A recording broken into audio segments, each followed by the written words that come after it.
Para alguns o jogo estava jogado, a imprensa carioca dava como uma goleada do Flamengo praticamente certa, mas a dedicação do Grêmio deu um ponto nesta viagem ao Rio de Janeiro. E é um ponto importante. A gente precisa falar sobre o bom jogo estratégico que o Grêmio fez no Rio e o surgimento de personagens importantíssimos para a sequência da temporada.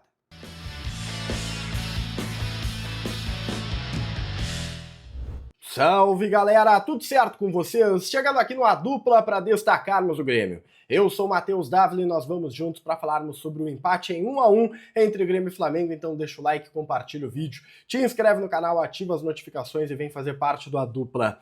Eu quero falar com você sobre esse empate, um empate importante, conquistado na dedicação, na raça. O Grêmio jogou os 90 minutos e a estratégia do Mano Menezes deu resultado. Aliás, o Mano ele tem muitos méritos no jogo de hoje, porque o time se comportou bem, o time foi muito disciplinado e o Grêmio empatou um jogo dificílimo. Contra o Flamengo lá é difícil tirar pontos. Ah, mas não pode ficar comemorando o empate. Não é sobre comemorar empate, é sobre entender o contexto. E o contexto dá ao Mano todos os méritos, que fez uma opção de dois atacantes, né, jogando com o Bright White e com o Carlos Vinícius, fechando bastante as linhas e dando ao Flamengo apenas a possibilidade de apostar numa organização ofensiva via zagueiros. E eles têm zagueiros para fazer isso, né? O Léo Ortiz, por exemplo, foi o grande pensador do time do Flamengo. E a estratégia de um jogo um pouco mais direto foi adotada pela equipe do Felipe Luiz para tentar desestabilizar o Grêmio. E os caras têm muita qualidade. Essa estratégia de lançar, principalmente para os laterais ou para os pontas, que o Léo Ortiz executou no primeiro tempo e muito bem executada, pode trazer grandes dificuldades, porque deixa muito as individualidades expostas. E aqui, para mim, mora o primeiro ponto de desequilíbrio defensivo que o Grêmio conseguiu apresentar, e favorável para si, né, um desequilíbrio pro ataque do Flamengo, neste duelo. Os duelos eram sempre pró-Grêmio. O Grêmio brigou e brigou de uma maneira muito forte pela bola. No mano a mano, normalmente deu defesa. E quando a gente fala de dar defesa, é dar Grêmio. O Flamengo atacou muito mais e era natural que isso viesse a acontecer. O esquema com dois atacantes do Mano Menezes fez com que o Grêmio cedesse espaço para os zagueiros do Flamengo criar, mas também fez com que o Grêmio tivesse uma sustentação ofensiva em alguns momentos que gerava uma preocupação na equipe do Fla. Era um Grêmio meio torto? Era. Afinal de contas, tinha Kiki pelo lado esquerdo, Bright White tentando se movimentar um pouco mais, mas caindo mais pela esquerda, né? E pelo lado direito ficou um buraco, ficou um vazio. Não havia profundidade pelo lado direito porque não havia um ponta pela direita. O Dodi se posicionava ali para fechar uma linha, mas pensando defensivamente, né? O que acontecia é o Carlos Vinícius caía um pouco para a direita em alguns momentos, o Marcos Rocha sobe muito raramente, mas quando subia gerava ali algum tipo de desequilíbrio. Então essa estratégia do Mano de colocar dois atacantes, de casar o Bright White com o Carlos Vinícius, ela trouxe esse pequeno problema, tá? Que é um time torto pro lado esquerdo e sem profundidade pelo lado direito. Mas em contrapartida, gerou uma certa instabilidade na equipe do Flamengo. E por mais que seja um time torto, convenhamos, o jogo contra o Flamengo não era um jogo de ataque. O Grêmio colocou a carapuça da humildade e decretou: hoje nós vamos defender e quando der, vamos contra-atacar. E com essa ideia o Flamengo se colocou no campo de defesa do Grêmio e foi pra cima. E aqui mora o grande mérito do Grêmio. O Grêmio não vazou. O Grêmio foi extremamente seguro e a qualidade desta segurança se dá por meio de individualidades que precisam ser destacadas aqui, tá? A gente precisa falar, vamos lá, do Kiki. O Kiki ele é culpado pelo gol do Flamengo, tá? Ele é culpado pelo gol do Flamengo, o Grêmio se lança num contra-ataque que não precisava, o Kiki erra um passe muito bobo. É verdade que para mim neste gol o Edenilson tem uma parcela de contribuição e o Thiago Volpe também. Thiago Volpe que faria elogios logo na sequência, mas no gol para mim ele toma, tá mal posicionado, poderia ter, né, alcançado a bola se estivesse melhor posicionado no gol. E o Edenilson ele se lança para um contra-ataque e desiste. Ah, não era para ele a bola, é verdade, o passe do Kiki foi horroroso. Mas os zagueiros se atrapalham do Flamengo e o Edenilson fica assistindo, não dá o combate. E é justamente essa falta de combate que me chamou a atenção, porque o Grêmio estava muito ligado no jogo. Existia um gatilho de pressão que era ativado toda vez que os jogadores do Flamengo viravam contra a própria baliza. Quando isso acontecia, os jogadores do Grêmio iam lá e mordiam. E essa dividida, esse pé de ferro, estava sempre em prol do Grêmio. O Grêmio estava ganhando todas nesse sentido. E no lance do gol, o Edenilson não faz isso. E aí, pela primeira vez dentro do jogo, o Flamengo teve superioridade numérica. Pela qualidade que tem o time do Flamengo, quando isso acontece, normalmente é gol, né?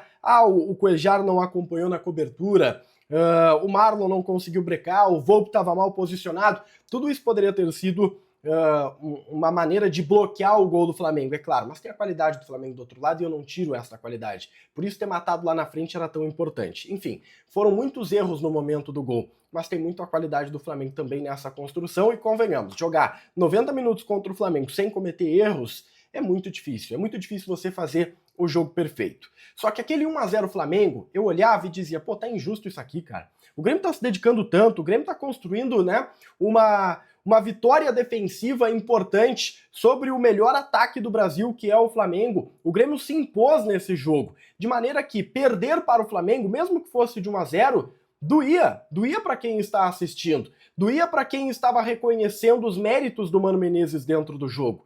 E por mais que o placar estivesse 1-0, eu tava pensando, pô, eu vou ter que gravar depois, falar do jogo, e eu tenho mais elogios do que críticas a fazer. Vamos falar de individualidades aqui. Olha só, o Cuéllar fez um jogaço muito seguro no meio-campo, muito combativo, dono da posição. O Cuéllar chegou no Grêmio, tá? O Cuéllar chegou no Grêmio. Noriega, jogando de zagueiro, porque ele é zagueiro. Muita gente veio aqui me xingar quando eu falava isso. É zagueiro. Noriega, o melhor em campo.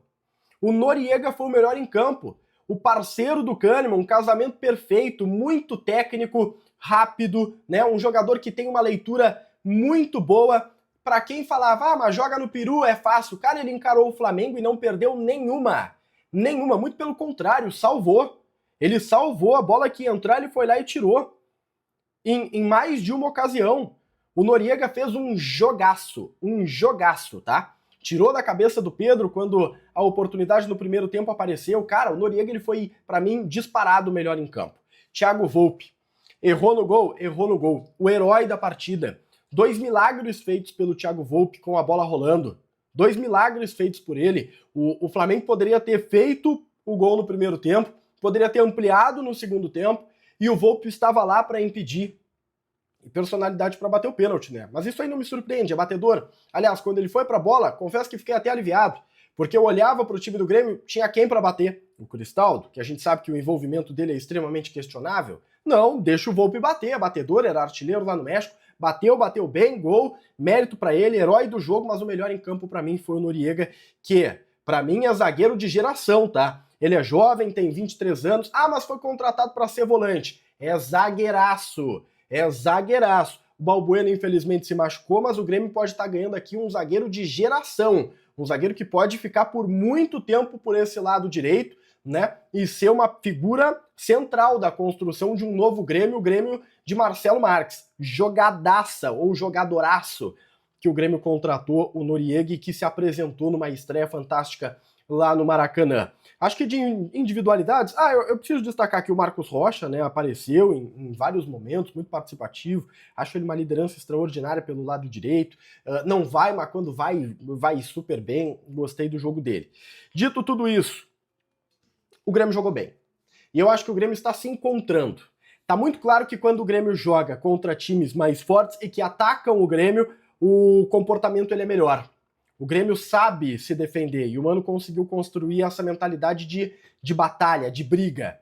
Se dava o jogo como ganho. A imprensa carioca chegou a decretar o Grêmio como o pior futebol do Brasil. A soberba, ela foi derrotada hoje. Mas empatou. Mas a soberba foi derrotada. Os caras estavam esperando uma goleada do Flamengo e essa goleada não chegou nem perto de acontecer. Porque o Grêmio jogou bem.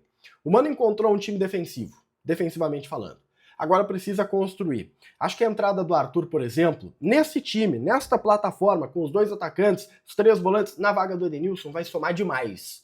Vai somar demais e vai fazer com que o Grêmio também possa jogar contra adversários que dão a bola para o Grêmio. Caso do Ceará, caso do Sport. porque o Grêmio tem apresentado uma dificuldade muito grande de jogar contra esses níveis mais baixos. Agora, contra os níveis lá de cima, o Grêmio defende bem e ataca bem, contra-ataca muito bem, né? E o Mano foi premiado hoje ao empatar o jogo pela coragem, por ter jogado o time para cima, colocou o Cristaldo, colocou o Pavão, colocou o Aravena, colocou o André Henrique, fez o que podia fazer para empatar o jogo e o pênalti foi bem marcado, não tenho o que falar. Acho que alguns jogadores ficam abaixo da crítica, tá? Eu, por exemplo, não gostei do jogo do Edenilson, não gostei do jogo do Bright White, tentou, mas é muito pouco, não gostei do jogo dele, mas tirando isso, os outros foram muito bem e o Mano tem uma estrutura. Que aposte nessa estrutura, que agregue qualidade nessa estrutura, vai vir a data FIFA por aí, e aí pode trabalhar bastante esse time. Com esses dois atacantes, acho que é muito promissora a ideia, tendo o Arthur no meio-campo como peça-chave, construindo, fazendo esse Grêmio girar mais uma vez e caminhar para frente. Vamos lá, o empate foi importante, não é uma vitória, né? Óbvio que não é uma vitória, mas é um empate que dá um período de data FIFA mais tranquilo para o gremista e principalmente uma mentalidade que o Grêmio pode mais realmente. Deixa o like, compartilha o vídeo, te inscreve no canal, ativa as notificações e vem fazer parte da dupla. A gente se vê. Tchau, tchau.